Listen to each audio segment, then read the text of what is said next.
Hello everyone, welcome to our mini vlog video.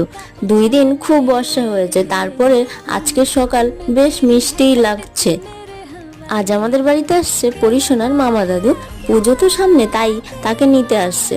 আর তার সাথে একটা ছোট্ট মামু আসছে। আর সে ছোট মাছের টক খেতে খুব ভালোবাসে, তাই তার দাদা ছোট মাছ এনেছে, সেটাও কেটে নিয়েছে। আর এখন রান্নার সবকিছু জোগাড় হয়ে যাচ্ছে। এখানে মাংস আছে খাসির, ইলিশ মাছ আছে, আরো অনেক কিছু রান্না হবে। আমি সব কিছু গুছিয়ে দিয়েছি, এবার মামুনি রান্না করে নেবে। এখন আমি এসেছি সোনাকে খাওয়ানোর জন্য, ওর খাবারটা রেডি করছি আর আমিও একটু খেয়ে নিচ্ছি। এখন সোনা বায়না করছে যে সে এখন কিছুই খাবে না, এখন ঘুরবে। পরীকে তাড়াতাড়ি খাইয়ে স্নান করিয়ে ঘুম পাড়িয়ে দেবো, তারপরে আমার কিছু কাজ আছে। আবার তারপরে তো মামা দাদুরা চলেই আসবে। মামা দাদুরা চলে এসেছে, কি মজা! সোনা তো এখানে খুব মজা করছে। সোনার জন্য একটু চকলেট এনেছিল, সেটা নিয়েই এখন